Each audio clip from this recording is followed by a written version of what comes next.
Bom, gente, então, o que seria uma lista? Né? Especificamente, o que é uma lista? Uma lista nada mais é do que uma sequência finita de elementos de quaisquer tipos, tá?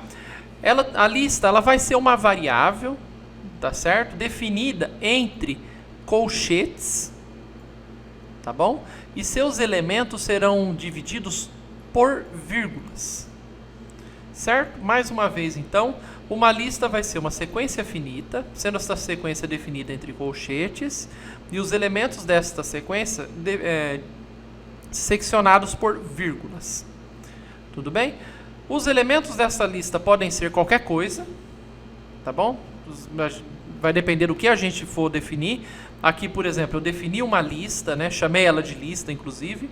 Ela é uma variável que está sendo declarada. E aí aqui eu vou falar o que ela vai ser. Qual que vai ser a lista? Ela vai ser, o primeiro elemento vai ser a palavra abacate, o segundo vai ser uma aproximação para o número de Neper, o terceiro vai ser 10, o quarto vai ser a palavra dragão de Komodo, depois uma aproximação para o pi, 101 e 909. Tá bom? Vamos então definir e apresentar, né, esta variável aqui na tela. Vamos ver. Lá definimos e estamos apresentando aqui. Abacate, pipipi, o 2.7, 10, pipi, popopó e assim por diante. Tá bom? Temos aqui a nossa lista. Beleza? Isso é uma lista. Tá bom? A gente pode inclusive verificar que o tipo da variável que a gente definiu aqui na variável lista é do tipo lista. Tá bom? É uma lista. A gente pode verificar aqui. Tá certo? Então, lista é um tipo de variável. Tá? Ela é um tipo de variável. Ela é do tipo lista. Essa variável lista é do tipo list. Tá certo? E assim, se você for parar para pensar, a gente já vem mexendo com lista há um tempo. Porque a mensagem que a gente passa dentro do comando print, ela é uma lista também, tá? Então vamos supor aqui, vamos definir um elemento como sendo x, outro elemento como sendo 9.2 e outro como sendo macacos me mordam. E aí a gente vai printar XYZ. Olha lá, 10, 9.2, macacos me mordam. Tá? Então o print ele também funciona em forma de lista. Eu posso colocar quantos elementos eu quiser aqui dentro que ele vai me mostrar. Tá bom? Inclusive, quando a gente apresenta o print com mensagem, né, entre as variáveis, isso aqui também é uma lista. Ó. Um elemento literal, uma variável. Um elemento literal, uma variável. Um elemento literal e outra variável. Tá? Então, tudo isso daqui é uma lista. Eu podia, inclusive, defini-lo assim, ó, se eu fizesse questão. A única diferença é que ia aparecer os colchetes e as vírgulas junto. Tá bom? Olha lá, o valor de x, quando eu não defino com colchetes, né, quando eu não deixo explícito que é uma lista, ele acaba tirando as vírgulas, né? Só que quando eu coloco os colchetes, né, ele mostra o colchetes e mostra a vírgula também. Essa é a única diferença. Olha lá. Mas é uma lista também. Certo? Então a gente já vem mexendo com listas já tem algum tempo. Então assim, um grande artifício que a gente tem nas linguagens de programação que nos permite mexer com lista, né, com esse tipo de variável, é o acesso a elementos de forma individual nessas listas. Tá? Vamos supor então que a gente tem uma lista e que a gente queira acessar os elementos desta lista de forma individual.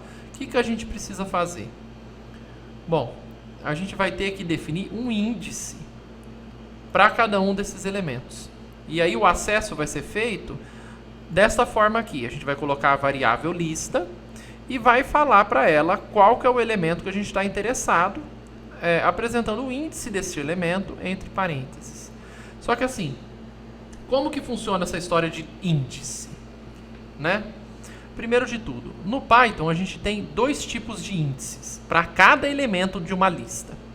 A gente tem os índices positivos ou crescentes, que vão de 0 até o número de elementos menos 1 da lista. Então, por exemplo, essa daqui é a lista do exemplo lá. Abacate, 2, 7, 18, 10, dragão de Komodo, 3, 14, 15, 101, 909. Essa lista aqui tem 7 elementos. Ó, 1, 2, 3, 4, 5, 6, 7 elementos. Então, o primeiro elemento, ele é indexado com um valor 0. Tá? Não começa no 1, começa no 0. Tá certo? Então, o primeiro elemento é o 0, o segundo elemento tem o índice 1, o terceiro elemento tem índice 2, até o último elemento que, em vez de ser índice 7, é índice 6. Tá certo?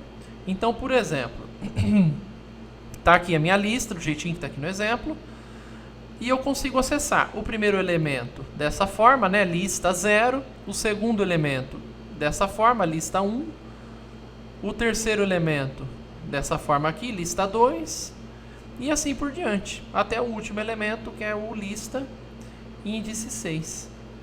Tá bom? Esse acesso aqui, então, é feito apresentando o nome da variável da lista e abrindo e fechando colchetes e colocando o índice do elemento dessa forma aqui. Tá bom? Vamos ver então. Vamos printar todos os elementos da lista um por um. Olha lá.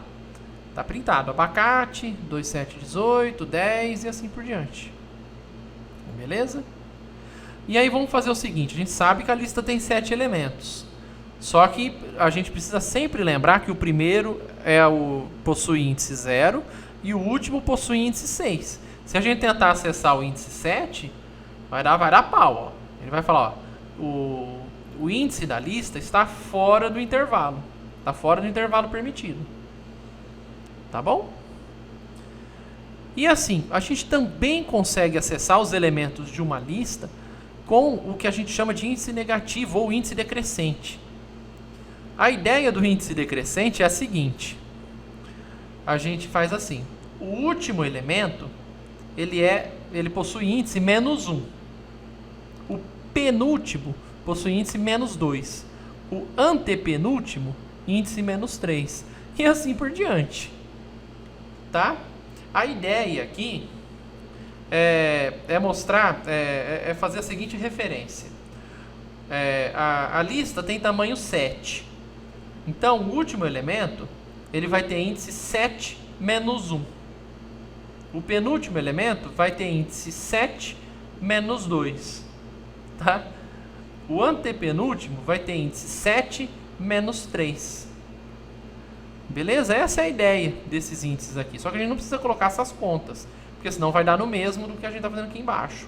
A gente só precisa colocar o valor negativo. Menos 1 para o último, menos 2 para o penúltimo e assim por diante. Tá bom? Então vamos conferir aqui. Reparem, a nossa lista inteira, original, eu vou até printar ela aqui de novo.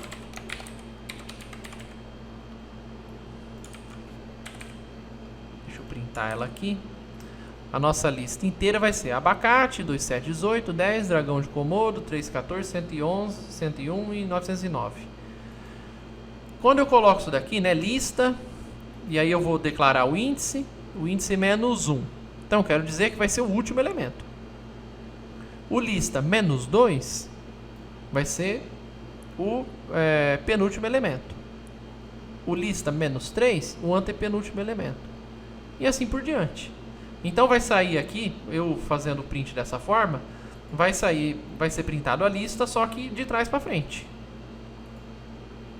Olha lá, 909, 101, até chegar no abacate, que vai ser o último elemento a ser printado.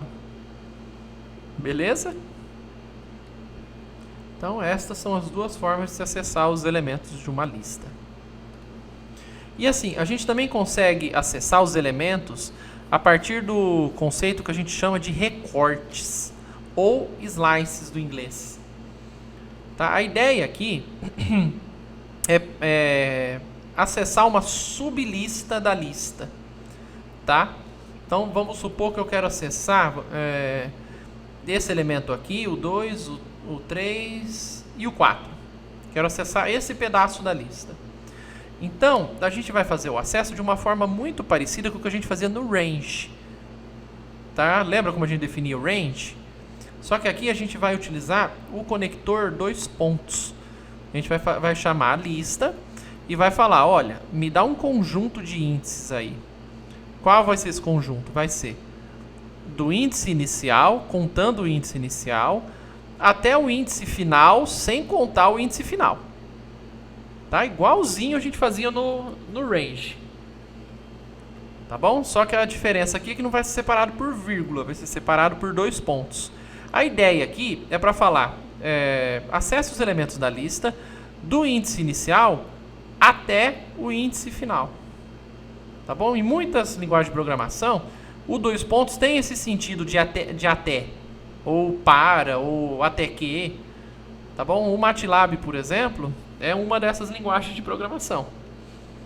Eles usam muito os dois pontos para isso, para determinar continuidade.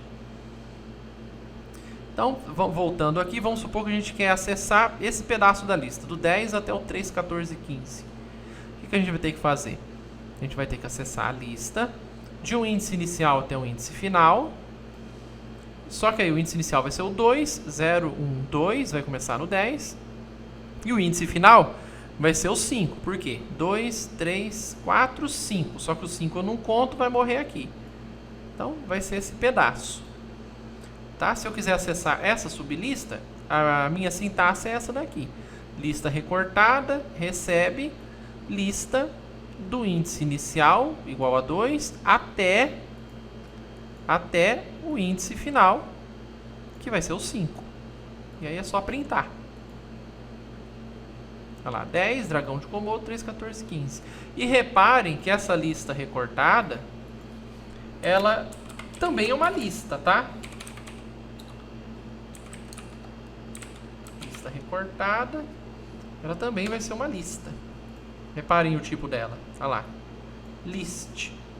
Diferente, por exemplo, se eu acessar um elemento apenas dessa lista. Aí o elemento que eu acessar vai ser o elemento. O primeiro aqui é o 10. Se eu acessar este elemento, ele vai ser do tipo dele, não vai ser do tipo lista. Tá, mas o que eu quero dizer com isso? Eu quero dizer que um recorte me devolve uma lista, uma sublista. Uma sublista também é uma lista. E o acesso de um elemento da lista vai me retornar um elemento só. Aí vai depender do tipo do elemento. Tá bom? Então essa é a ideia.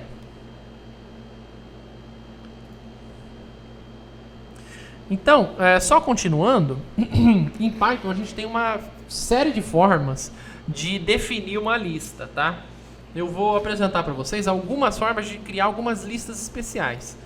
Por exemplo, é possível criar uma lista vazia no Python, tá bom? Que é simplesmente o abre e fecha parênteses. Isso daqui é uma lista. Eu posso até printar, vai ser uma lista vazia, mas vocês reparem que essa lista aqui, ela já vai ser do tipo lista. Olha lá, ela já é uma lista, tá bom? E assim, aí vocês podem se perguntar, mas o que eu vou fazer com uma lista vazia? Por enquanto, a gente não sabe fazer nada, mas até o final da aula vocês vão ter uma ideia. Que a gente pode criar uma lista vazia e ir adicionando elementos a essa lista. Tá bom? Então a ideia é essa daí, da gente criar uma lista vazia e ir adicionando elementos dentro de uma estrutura de repetição, por exemplo, a essa lista. Tá certo? Então, só continuando, só deixando aqui bem claro que já que essa lista é vazia, quando a gente vai fazer o acesso a seus elementos, vai dar algum erro, porque ela não tem nenhum elemento. Tá bom? Nem o primeiro, nem o último. Então vamos lá. Olha lá, deu pau, o primeiro elemento não existe, está fora de intervalo. E o último elemento também não existe. Essa lista não tem elemento. Tá certo? Porque ela é vazia. E assim, também é possível definir uma lista com a sobrecarga do operador multiplicação. Como que a gente faz isso? A gente define um elemento e multiplica essa lista. A gente define uma lista definida por alguns elementos e aí a gente multiplica essa lista por um n. Ele vai criar uma lista com a repetição desses elementos. Então vamos supor, eu vou definir um n igual a 10 e o elemento, eu chamei aqui o tipo literal King Gomes. E aí eu estou chamando, lista vai ser igual a elemento vezes n. O que vai acontecer? Ele vai criar uma lista com 10 elementos, todos eles iguais ao conteúdo literal King Gomes. Tá certo? Agora reparem, se eu colocar, vamos supor, um valor aqui, o elemento, né, o King Gomes e um 10 vezes n. O que ele faz? Ele vai apresentar para mim 10 repetições do elemento, daqui o King Gomes, e o número 10. Na verdade, nem precisava ser o número 10. A gente pode colocar, sei lá, 3, 14, 15, 9, 2, 65, enfim. A gente pode colocar uma aproximação para o pi aqui. A gente pode colocar 2.7, 18, 28, 18, 28, uma aproximação para o número de Neper. Só que aí eu vou reduzir esse 10, vou colocar só 3, para ele repetir isso daqui 3 vezes. Então ele vai criar uma lista com o King Gomes, com a aproximação para o pi e com a aproximação para o 2.7, 18, 28, repetindo 3 vezes. Olha lá, King Gomes, 3, 14, 15, 2, 7, 18, 28, King Gomes, 3, 14, 15, pipipipopopó, e assim por diante. Tá? Então essa é a ideia de criar uma lista com elementos repetidos. Beleza?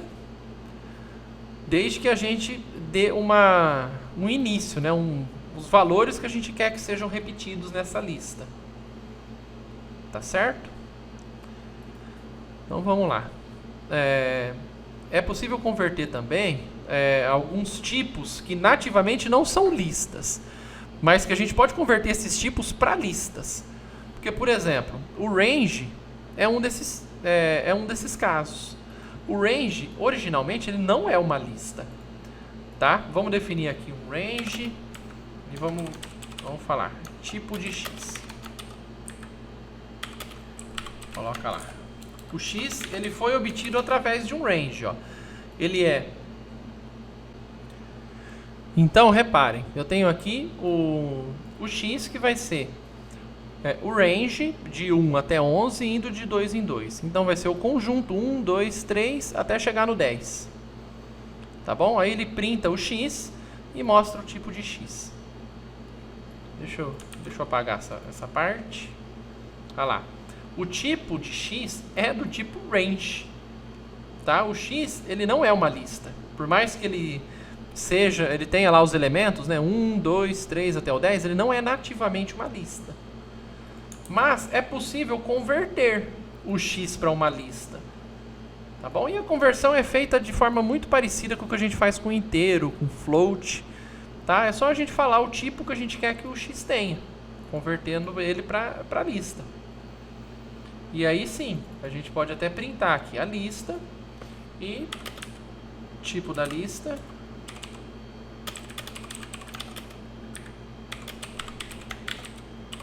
Vai ser com certeza lista.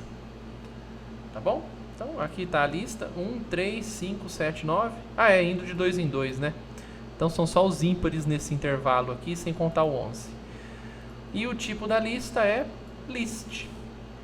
Tá bom? Pode ser que seja interessante a gente fazer esse tipo de conversão nos exercícios. Tá certo? E assim, uma coisa muito interessante que a gente pode fazer com lista é verificar se tem algum elemento específico dentro de uma lista. O que a gente chama aqui de verificação de continência em listas. Tá bom? A gente pode fazer isso. Por exemplo, dado uma lista, se a gente quiser verificar se um elemento está em uma lista, basta a gente fazer elemento em lista e aí a gente vai obter uma resposta booleana, que vai ser verdadeira, true, se esse elemento estiver na lista, e false, né? Vai ser falso se não tiver. Certo? Então, vamos ver. Dada a lista a seguir, verifique se um nome digitado pelo usuário consta ou não na lista. Apresente o resultado dessa verificação de continência ao usuário na forma de uma mensagem informativa. Então, aqui está a lista, ele deu essa lista aqui. O usuário vai digitar, né? Daqui tem um input, digite um nome para conferir se o mesmo consta na lista. A gente vai colocar ele aqui no nome. E aí a gente faz uma verificação. Se o nome está na lista,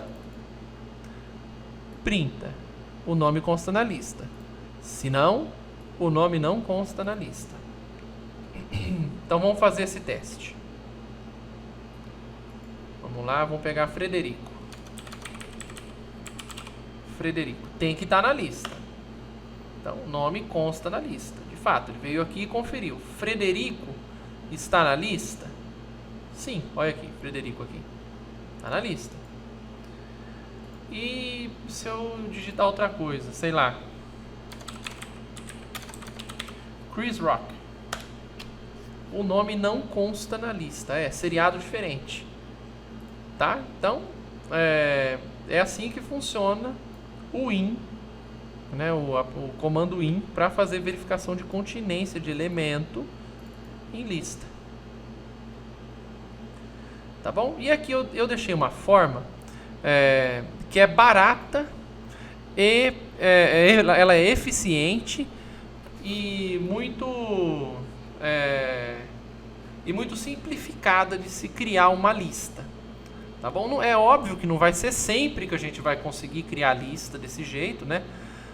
Com esse conceito que eu vou apresentar, mas a gente já cria uma boa quantidade de lista com isso, tá?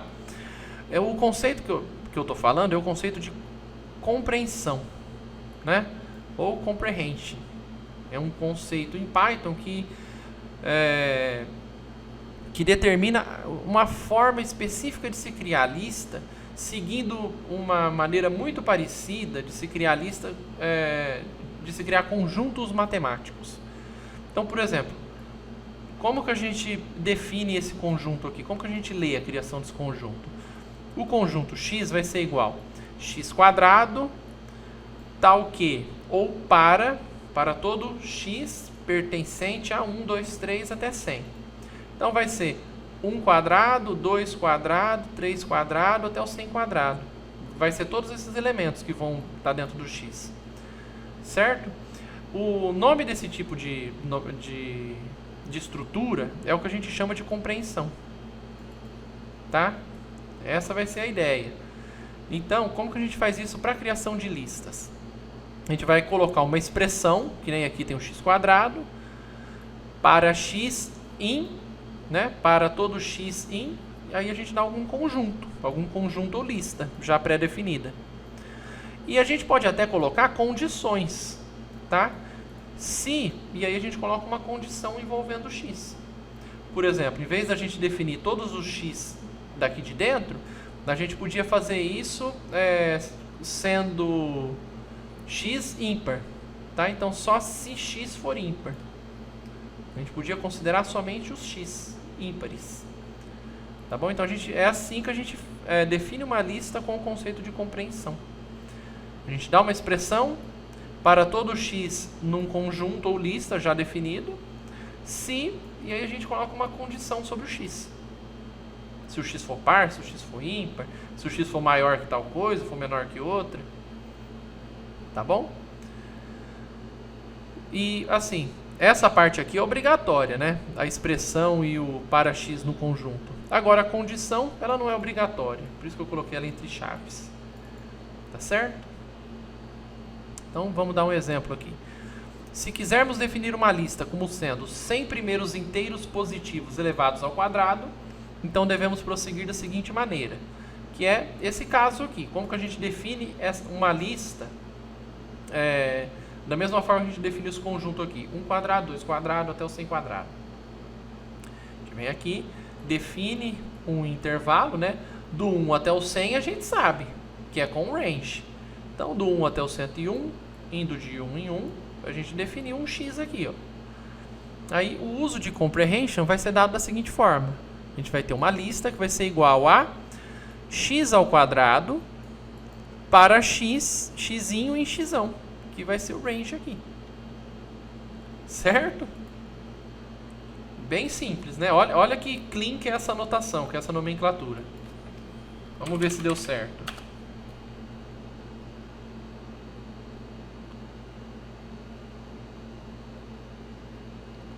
Tá meio grande esse negócio aqui. Mas sim, ó, 1 ao quadrado é 1, 2 ao quadrado é 4, 3 ao quadrado é 9, 4 ao quadrado é 16 e assim por diante. Tá bom? A gente podia até colocar outras expressões, x quadrado menos 3, menos x e assim por diante. Tá bom? Então a ideia é ter uma expressão aqui para x dentro de algum conjunto. E aí você dá algum conjunto ou alguma lista que você já tenha. Tá certo? Então a ideia de compreensão é essa. E assim, aí aqui envolvendo uma condição, se a gente quiser definir uma lista contendo os quadrados dos múltiplos de 7 entre 1000 e 2000, o que a gente precisa fazer? Bom, primeiro de tudo a gente tem que achar os números entre 1000 e 2000. Os números entre 1000 e 2000 a gente consegue definir com range, né? Então, x vai ser igual aos números entre 1000, definidos pelo range entre 1000 e 2001, porque aí o último não entra, indo de 1 em 1. E aí o uso de comprehension. A gente coloca aqui x² para x em x, só que aí a gente só quer os múltiplos de 7. Se x dividido por 7 vai ser igual a 0, ou seja, se o x é um múltiplo de 7. Beleza? Então, vamos criar aqui. Está criada a lista. Bom, vai dar uns números gigantescos aqui, né? Porque vai começar no 1000.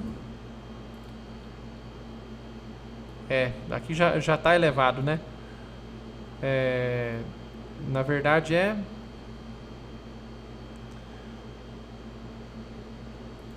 1 milhão, né? E 2001. 1 milhão e 2001. Nossa, o bicho é grande. Só número grande. Só número gigantesco. Com pelo menos 3, 6, 7 dígitos. Até chegar no último que tem 1, 2, 3, 4, 5, 6, 7 dígitos também. Enfim, a ideia é essa então. Tem uma expressão para x dentro de um conjunto, e aí se eu quiser eu posso até fazer uma filtragem, né? Fazer uma seleção, colocar uma condição para esse x que está dentro desse conjunto. Essa é a ideia de compreensão, de comprehension. Tá certo? Vamos ver aqui então. Exemplo 2. Defina em uma lista uma malha de 10 elementos igualmente espaçados sobre o intervalo 0, 1. Bom, uma malha nada mais vai ser do que um conjunto X definido da seguinte forma. Vamos supor que a malha vai ser entre A e B e ela vai ter N elementos. Então vai ser o A mais um passinho, o A mais 2 passinhos, o A mais 3 passinhos, até chegar no último elemento, que vai ser A mais N passinhos. E quais são esses passinhos? Os passinhos vão ser a divisão do tamanho do intervalo por N. Tá certo? Então vai começar no A, ele vai dar um passinho, que vai ser uma dessas divisões, depois ele vai dar 2 passinhos, que vão ser 2 dessas divisões, até ele dar N passinhos, e aí vai ficar A mais N vezes B menos A sobre N, que aí cancela o N, vai ficar B menos A, mais A vai ficar B. Tá bom? E assim, a definição de malha, se vocês verem aqui, vai ser A mais I vezes H, tal que I pertença a 0, 1 até N, de 0 a N. E faz sentido, né? Porque ó, o A mais nenhum passo, o A mais um passo, o A mais 2 passos, até chegar no último, que vai ser A mais N passos. Tá bom? E assim, vocês reparem que não dá pra gente fazer isso com range, né? Vamos supor, vai ser entre o 0 e o 1 que a gente vai criar essa malha. Então, ó, do 0 até o 1.1, indo de 0.1, 0.1, que vai ser o tamanho desse passo. Não vai dar, tá bom? Não vai dar. Porque o range ele só funciona com todos os valores inteiros. Tá bom? Ele até vai dar esse erro aqui, ó. Float object cannot be interpreted as an integer. Então, o objeto Pseudo-real não pode ser interpretado como inteiro. Ele quer que você coloque um inteiro aqui em seus parâmetros. Belezinha? Então, como que a gente vai fazer isso? A gente vai querer criar... vamos ver, ele fala uma malha de n elementos, define uma malha de 10 elementos. Então, o nosso n vai ser 10. Nosso n vai ser 10. O nosso a vai ser 0. O nosso b vai ser 1. E o nosso h vai ser b menos a sobre n. Estou usando a formulinha aqui que o exemplo nos deu. Tá bom? E agora eu vou definir a minha malha, o meu conjunto X, que vai ser a mais IH para i pertencente a 0, 1, 2 até n. Então, primeiro eu vou construir esse conjunto de índices aqui, os valores para os i's. Vai ser de 0 até n. Então, aqui. O i vai ser um range de 0. Eu vou colocar n mais 1, né? Porque senão ele para no n menos 1. Indo de 1 até 1. E o meu x vai ser igual a mais i vezes h para i em i. Tá bom? Essa, então, seria a minha malha. Print x igual a x. Eu coloquei b menos 1.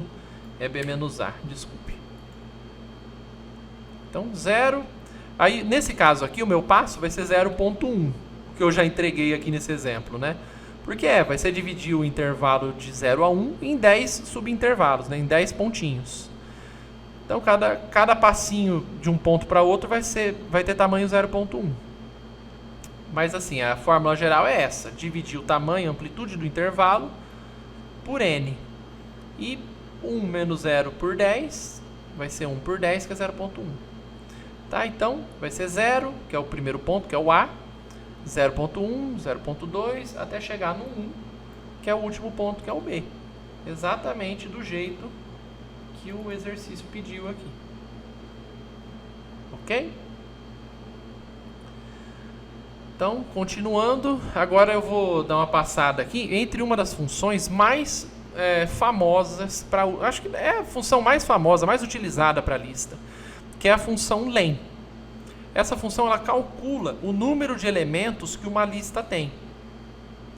Len é uma abreviatura de length, que é comprimento em inglês, e é uma palavra muito utilizada em outras linguagens de programação.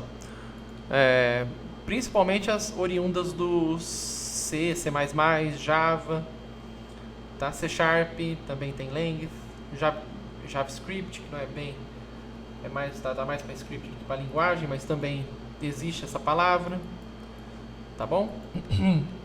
E a utilização dessa função é simplesmente len e o tamanho da lista, e aí a gente coloca a lista. E essa função aqui vai calcular o número de elementos que a lista, né, que a variável de entrada tem. Então, por exemplo, tem aqui essa lista: Chaves, Frederico, Florinda, Zenon, Barriga e Pesado, Madruga, Francisca, Inocêncio, Girafales, Clotilde, Godines e Nhonho. Ela tem 1, 2, 3, 4, 5, 6, 7, 8, 9, 10 elementos. E aí, como que eu utilizo essa função len? Len, lista, tamanho da lista. Vai me retornar o número de elementos dessa lista. Então, a lista possui n elementos. Esse n aqui tem que ser 10. A lista possui 10 elementos. Tá bom? Então, é isso que essa função len faz. E assim, a gente já consegue fazer uma associação aqui. Porque como a gente já conversou... Deixa eu só colocar 2 pontos aqui que ficou sem... Como a gente já conversou, os índices de uma lista, né, os índices positivos de uma lista, vão de 0 a n menos 1, sendo n o tamanho de uma lista. Então, nesse caso aqui, a gente consegue acessar o último elemento da lista. A gente nem precisava saber qual que era a lista, o usuário podia ter digitado essa lista. Tá? E aí a gente vinha aqui e conseguia acessar o último elemento. O primeiro a gente sabe que é o 0, é o índice 0. O último vai ser o índice n menos 1, onde n é o tamanho da lista. Tá bom? Vamos executar essa célula aqui, que vocês vão ver que ele vai apresentar o nhonho na tela. Olha lá, o último elemento da lista é nhonho, que é o último elemento aqui dessa lista. Certo? Sendo assim, se a gente tentar acessar, né, uma coisa que é muito comum, um erro muito comum entre programadores, que é tentar acessar o último elemento da lista como sendo lista índice n. Isso aqui vai dar um pau, porque o último elemento é n menos 1, quando n é o tamanho da lista. Olha lá. Índice da lista fora do intervalo permitido. Beleza? Então, assim, naturalmente, como a gente já consegue calcular, né, qual vai ser a variação de índices de uma lista, a gente já consegue definir o acesso iterativo de todos os elementos de uma vez, se a gente quiser. Tá bom? E a gente faz isso de duas formas. A primeira é o acesso por varredura de elementos. Tá bom? Não sei se vocês lembram, mas a malha for, ela é especializada em fazer varredura em conjuntos. Tá bom? Em sequências finitas, no caso. E a lista, ela é uma sequência finita. Então, a malha for, ela é especializada em ficar variando os elementos dentro de uma variável do tipo lista. Então, por exemplo, está aqui a lista, eu defini ela como sendo Homer 11, Marge 22, Lisa 32, Bart 41 e Meg. E aí eu consigo, para elemento na lista, printa. Elemento vai ser igual ao elemento e o tipo do elemento, tipo do elemento. Tá bom? Então o que vai acontecer dentro desse for? O elemento vai valer uma vez Homer, e aí ele vai fazer o print. Depois o elemento vai valer 11, e ele vai fazer o print. Depois o elemento vai valer Marge, e aí ele vai fazer o print, e assim por diante. Até acabar. Tá bom? Então, uma forma muito natural de a gente acessar os elementos de uma lista, né, de acessar todos os elementos de uma lista, é com a estrutura for, naturalmente já fazendo varredura entre os elementos da lista. Vocês reparem, inclusive, que a gente nem precisou fazer uso de índice aqui. Nem tem índice aqui. A gente só utilizou um elemento variável, né, um alternante elemento que vai ser alternado dentro dos elementos da variável lista. Tá? Então vamos lá.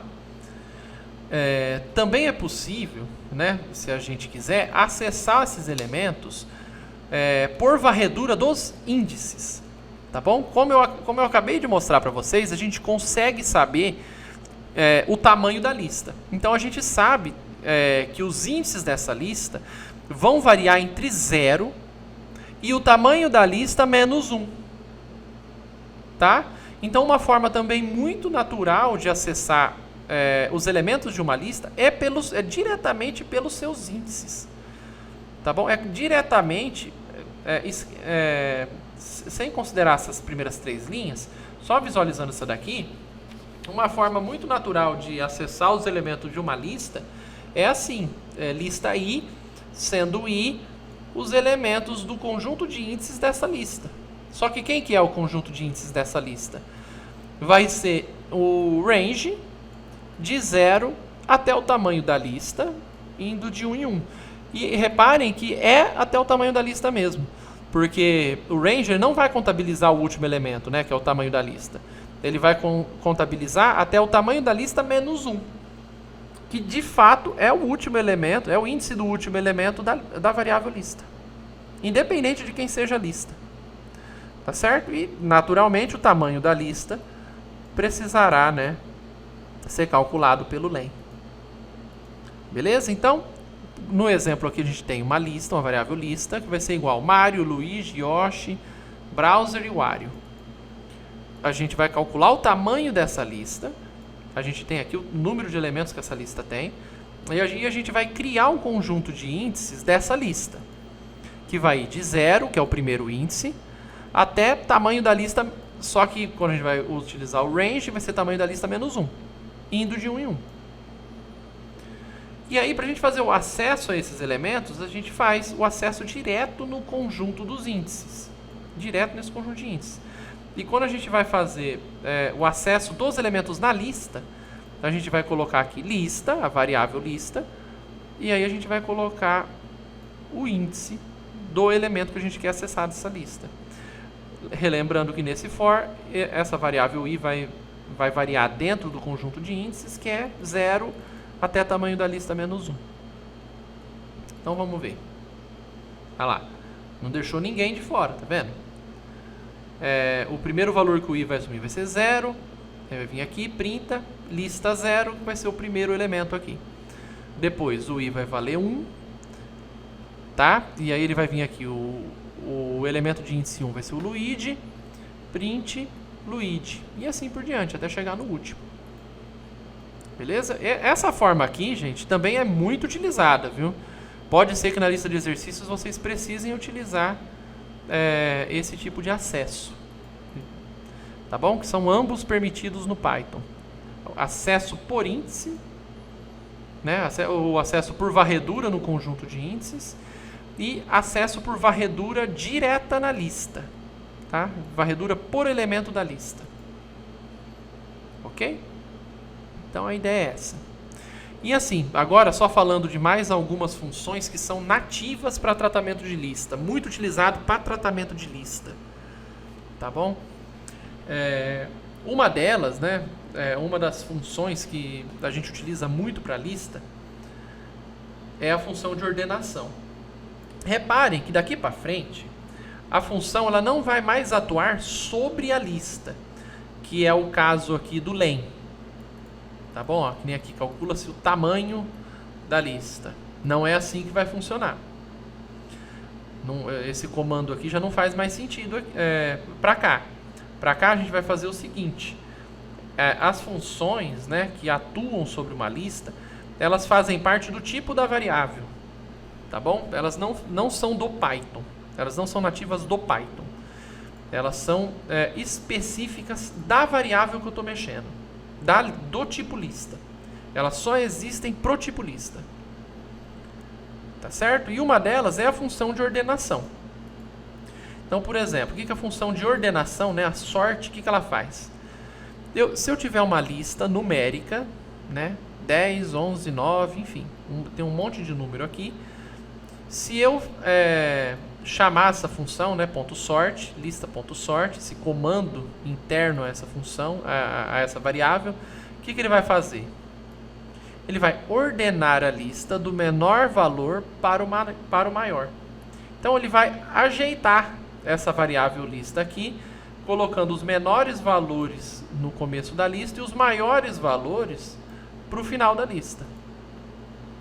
Tá bom? Então vamos ver. Vocês reparem, inclusive, que eu nem precisei declarar outra variável aqui como resposta. Ele já atua direto nela. Tá bom? Diferente da função len, que eu preciso armazenar a resposta desse comando em alguma variável. Aqui não. Aqui o que ele tem que fazer, ele faz em cima da lista e acabou. Tá bom? Ele não precisa envolver outras variáveis no meio, não. É só com a lista. Então vamos ver.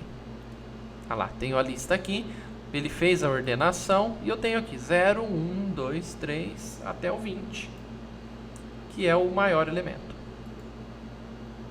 Tá certo? Então a ideia de funções nativas de tipo de variáveis é isso daí. Inclusive essa função sort, ela funciona até para tipo literal, tá? Ele faz a ordenação em ordem alfabética aqui. Se eu colocar somente títulos, valores literais como sendo seus elementos. Olha lá, D, E, G, L e N.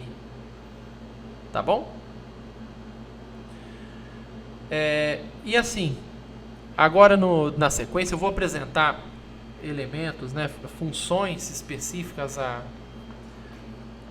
tipos lista, que são assim, na minha opinião, as mais utilizadas, tá bom? Que são funções de anexação de elementos e de remoção de elementos, tá? São funções de atualização da lista. Aqui a gente começa com uma lista, tá? A gente vai começar com uma lista, aqui eu tenho 3 elementos, e a gente vai aprender a inserir elementos nessa lista e a remover elementos dessa lista. A primeira função é a função append, que é a função de anexação. Ou seja, ela vai anexar elementos em uma lista pré-definida. Então, por exemplo, vamos supor aqui que eu tenho uma lista, a lista Donald, Mickey e Minnie.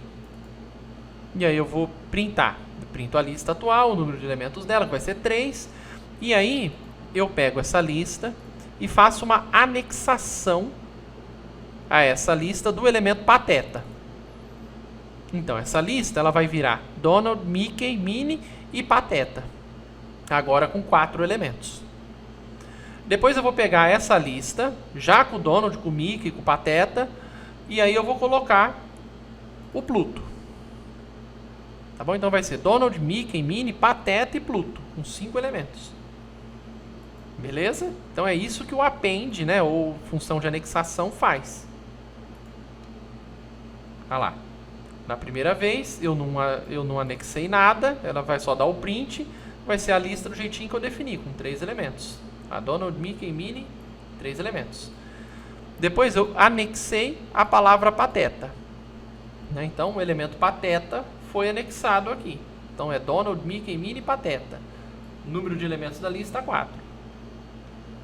Finalmente eu adicionei aqui o elemento Pluto sobre a lista, essa mesma lista.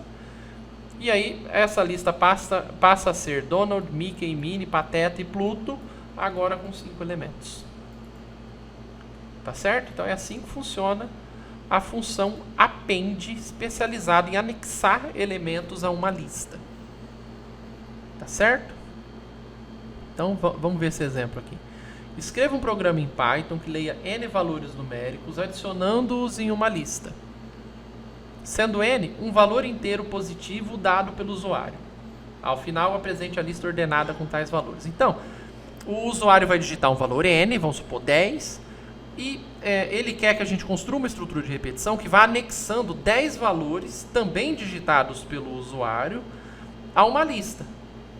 Então, a gente vai ter que definir uma lista que começa vazia, sem nenhum elemento, e ir adicionando. Fale o primeiro elemento, aí a gente adiciona esse elemento. Fale o segundo elemento, a gente adiciona esse segundo elemento, e assim por diante. Tá bom? Então, vamos lá. Primeiro de tudo, vamos ver quem que é esse n, né? N digitado vai ser igual a input. Digite n. Aí a gente vem aqui, faz a conversão. N digitado. Vamos falar que esse n precisa ser inteiro, né? Senão não faz sentido a gente calcular 3.1415 elementos. Digite n. Digite um valor inteiro n. Positivo também, né? Valor inteiro positivo n. Então tá lá. A gente já sabe quem que é o n. E agora? Agora a gente cria uma lista. Ela vai ser vazia. E a gente vai criar aqui for i in range. Olha, gente, um segredo que eu venho guardando de vocês é o seguinte: em vez de eu fazer isso daqui, de 0 até n, indo de 1 em 1, o Python ele nos permite dar um apelido para essa função aí. Em vez de eu falar todos os passos, né, começando de 0, indo até n, de 1 em 1, ele deixa eu falar só o n. Tá bom? Ele já vai calcular o mesmíssimo conjunto. Vou até deixar aqui de comentário. Range n vai ser igual a range 0 até n de 1 em 1. Isso aqui é o que a gente chama de compressão. Tá bom? O Python ele não precisa de todas essas informações aqui. A range não precisa de todas essas informações aqui para funcionar. Só do último. Se eu quiser que isso aqui seja diferente, aí sim. Se eu quiser, por exemplo, não comece no 0, comece no 1, aí eu tenho que digitar. Se eu quiser que não vá de 1 em 1, aí eu também tenho que especificar. Mas aqui ele vai funcionar 10 vezes. N vezes, né? Vai saber qual vai ser o N que o usuário vai digitar. Então, em cada uma dessas execuções, a gente vai precisar que o usuário digite um número. O número digitado vai ser igual a input. Digite um valor numérico. Ele fala só valor numérico.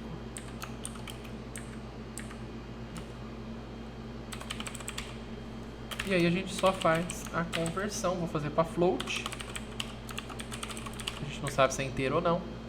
Número digitado.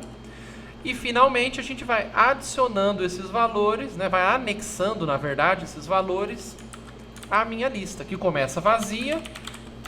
E depois eu vou adicionando esses valores digitados.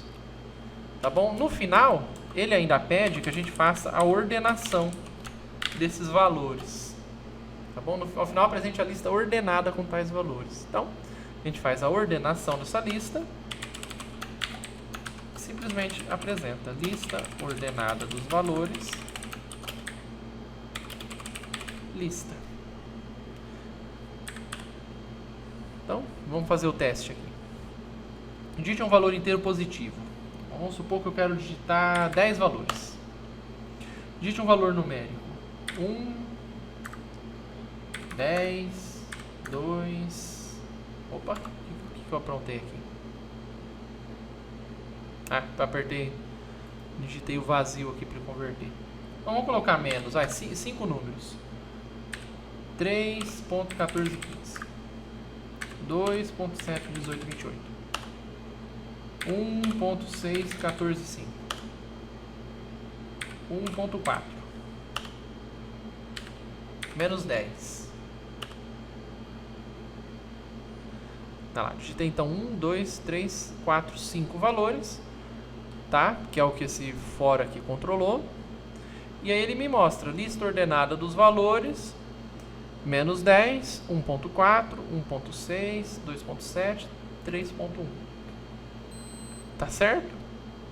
Então vocês reparem que a gente já começou a fazer umas coisas mais elaboradas aqui, né?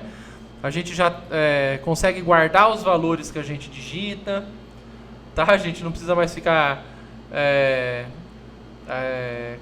perdendo, né? Cada vez que a gente gira um for aqui, que a gente executa uma estrutura de repetição, a gente já tem um jeito de guardar os valores que o usuário está digitando, por exemplo. Tá? Não sei se vocês repararam isso, se ficou tão claro assim. Mas a gente guardou esses valores. A gente podia até mostrar a lista na ordem que esses números foram digitados. Tá bom? Vou até colocar isso aqui. Lista na ordem digitada. Ele vem aqui e mostra a lista na ordem digitada. Depois ele faz uma ordenação e aí ele mostra a lista ordenada. Vamos fazer de novo. Vai, só 4 elementos dessa vez. O 10, o 5, o 0 e o menos 5. Vai lá. Lista na ordem digitada. Deixa eu colocar digitada. 10, 5, 0, menos 5. Lista ordenada dos valores. Menos 5, 0, 5 e 10. Tá bom? Então vocês reparam, a gente já consegue guardar qualquer número de valores aqui que o usuário digitar. Ele podia digitar 200 aqui, que a gente ia guardar todos. Tá? Então a gente já tem essa... A gente já começa a manipular conceitos de armazenamento de valores. Tá bom? Os nossos programas, agora nossos problemas vão ter memória envolvida. Certo? Então, só continuando aqui. A função insert também é muito parecida com a função append, só que a função insert, a função append, ela vai sempre anexando um elemento ao final da lista. A função insert, você precisa dar um índice que essa posição vai assumir, que esse elemento vai assumir. Tá? Então, por exemplo, aqui, eu tenho essa lista, né? Bruce Wayne, Victor Zsasz, Edward Nigma, Oswald, Cobblepot. E aí eu vou pegar essa lista e eu vou utilizar a função insert para inserir o elemento Barbara Gordon na posição 1, ou seja, como tendo o índice 1. Vamos ver o que acontece. Olha só, a Barbara Gordon ela está na segunda posição. E qual seria o índice? Se o primeiro índice começa no 0, o segundo índice é o 1. Então ela teria índice 1. Tá? Então a ideia é essa. A gente vai ter uma lista e a gente vai conseguir inserir com essa função insert um elemento numa posição especificada. Beleza? Essa é a ideia então. Agora, no sentido de remover elementos, a principal função que faz isso, né, é a remove. O que a remove faz? Eu vou ter uma lista, tá? Que nem aqui, Luke, Jar Jar, Leia, Jar Jar de novo, Han, Jar Jar, Anakin, Jar Jar de novo. Aí, a minha ideia é remover o Jar Jar. Como que vai funcionar isso daqui? Ele vai, o remove ele vai fazer uma varredura na lista, da esquerda para a direita, e a primeira vez que ele topar com esse elemento, ele vai remover ele da lista. Então tudo bem que tenha 1, 2, 3, 4 Jar Jar. Ele vai remover uma vez só, topando da esquerda para a direita. Tá bom? Só que aqui eu estou fazendo isso duas vezes. Então ele vai remover esse e depois ele vai remover esse. Tá bom? Vamos ver a resposta dessa célula. Então, a minha lista original, sem remoção de nada, vai ser essa. Luke, Jar Jar, Leia, Jar Jar, Han, Jar Jar, Anakin, Jar Jar. Tamanho da lista, 8 elementos. E o que ele vai fazer? Ele vai remover o primeiro Jar Jar que ele encontrar, né? Porque ele vai chegar aqui, remove Jar Jar. Ele vai remover o primeiro Jar Jar que ele encontrar da esquerda para a direita, que vai ser esse aqui, ó. O que está entre o Luke e a Leia. Então, ele já removeu, o Jar Jar já era. Agora está só Luke e Leia. Olha lá.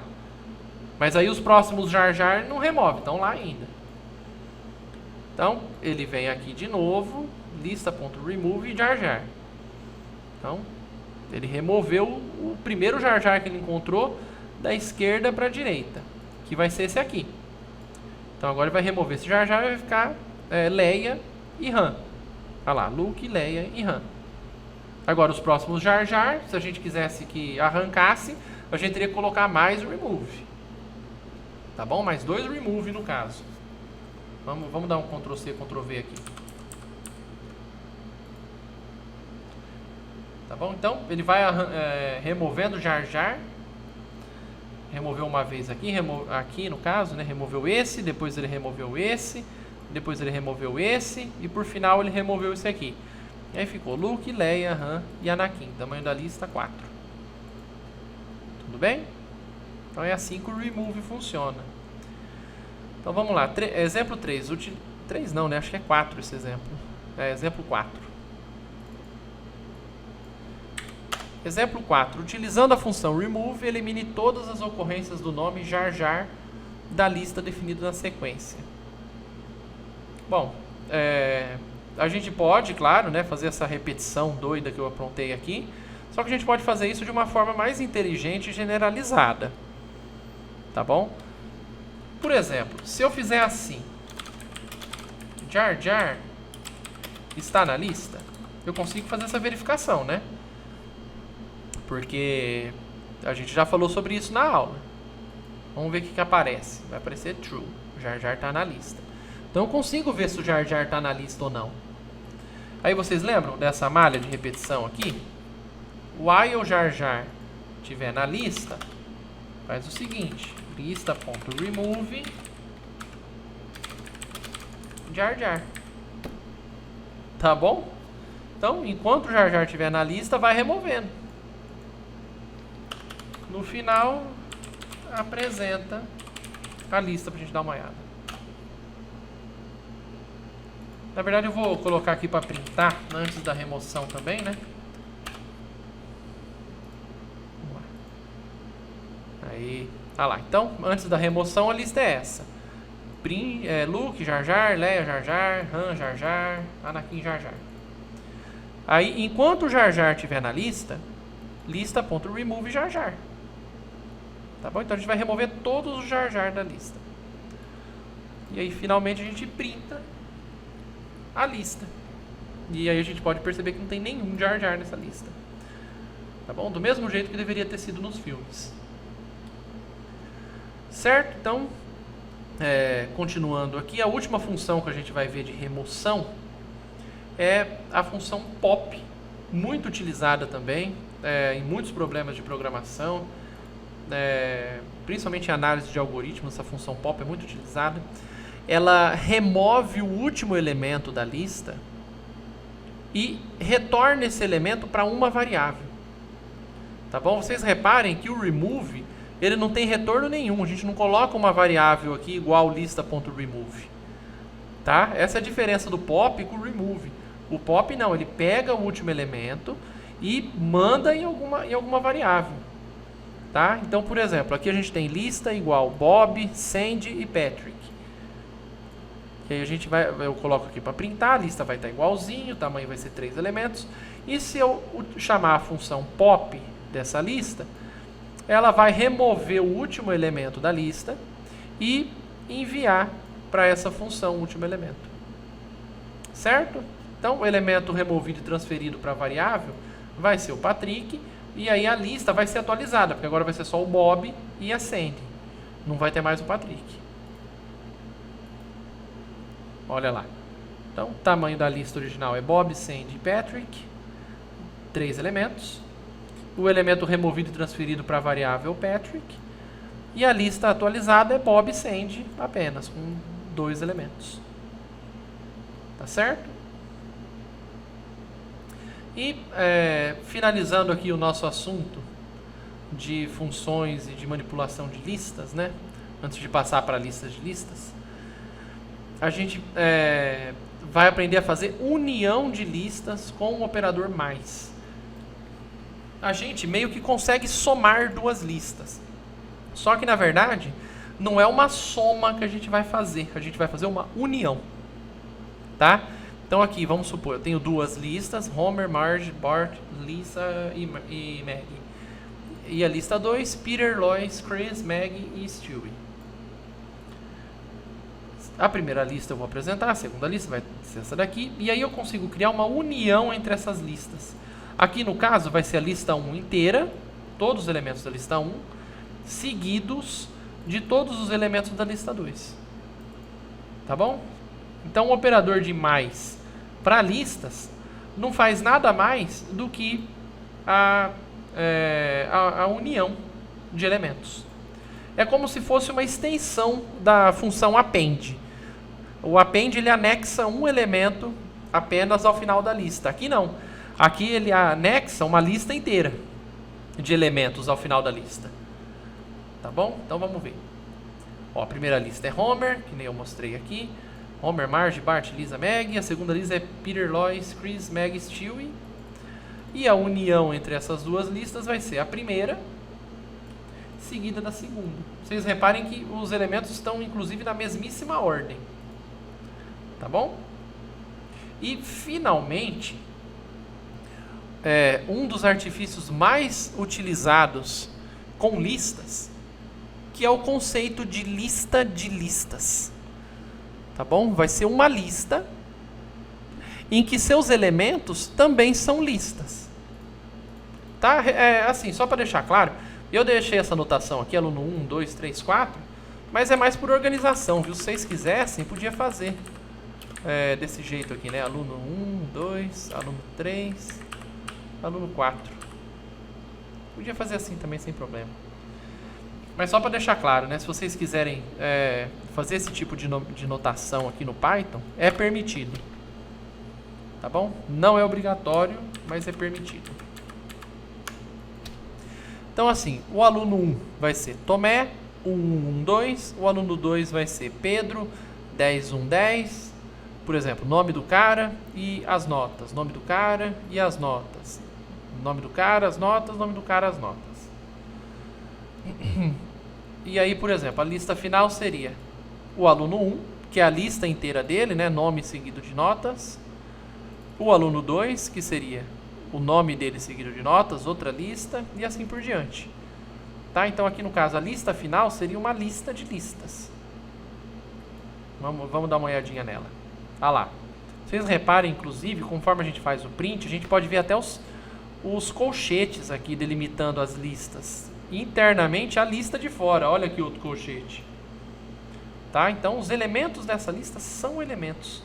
E, por exemplo, se eu quiser acessar os elementos das listas internas à lista externa, Uma forma de fazer seria acessando os elementos, né? E aí, como eu sei que são listas, eu acesso os elementos dos elementos, ou eu acesso diretamente com índices duplos.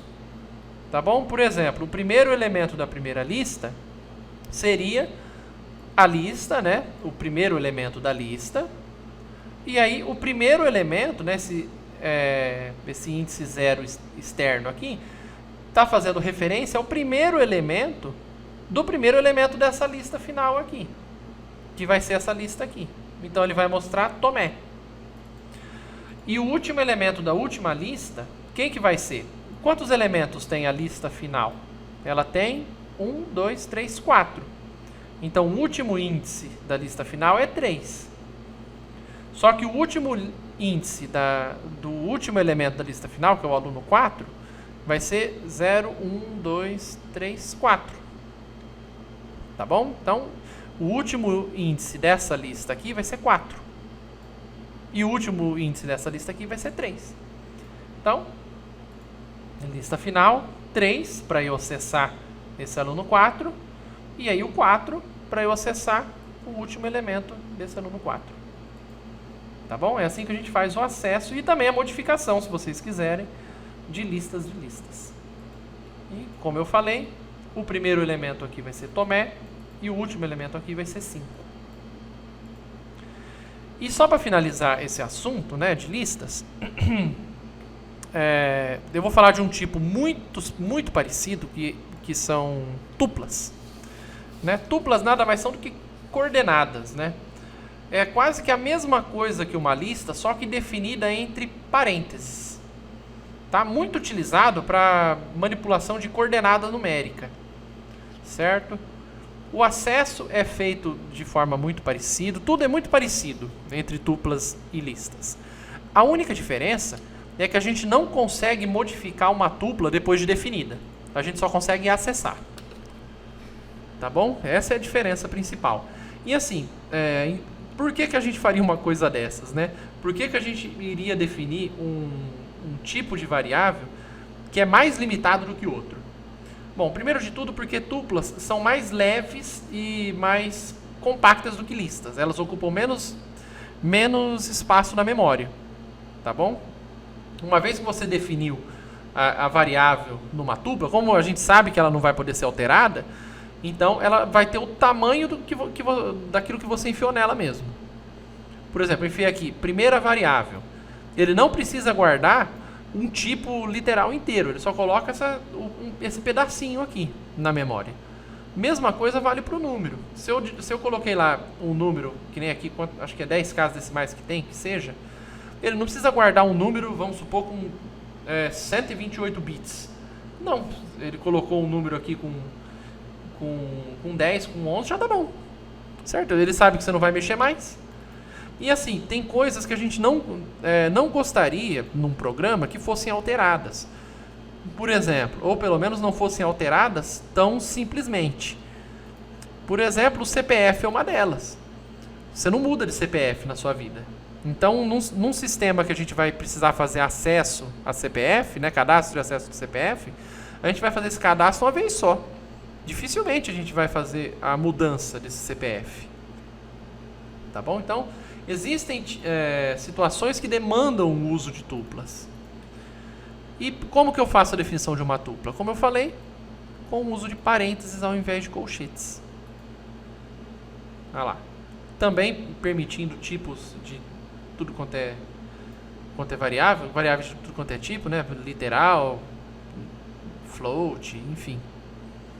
E esse tipo de variável também tem um tipo específico, que é o tipo tuple, tá? Que é tupla em inglês. Do mesmo jeito que a lista também tem. A gente também consegue aplicar a função len sobre ela, né? Sobre variáveis do tipo tupla, para calcular o tamanho, certo?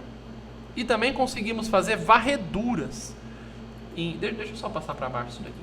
A gente consegue fazer varreduras sobre os elementos de uma tupla. Então, aqui estão dois exemplos. Deixa eu só passar essa definição aqui para cima, né? Aí. Então aqui eu defini a tupla, né? Pernalonga, patolino, papaléguas, coiote, hortelino, gaguinho e eufrazino. Deixa eu jogar para baixo isso daqui, que eu não gosto que apareça aquele risco. E não sei se vocês repararam, tem um risco aqui, ó. Ele fala que o código está muito comprido. E é assim, o Python deixa a gente definir, como eu falei para vocês ali em cima, as coisas entre várias linhas. Podia até definir uma linha cada um, usar uma linha para definir cada nome aqui. Mas só de não aparecer aquele negócio lá, para mim já tá bom. Então tá aqui, defini a tupla. Tá aqui minha tupla. Eu consigo calcular o tamanho dessa tupla. Tá? E eu também consigo fazer o acesso no range. Como eu já falei para vocês, eu não vou mais usar essa notação de 0 a n indo de 1 até 1. Vou colocar só range de n, que vai ser a mesma coisa.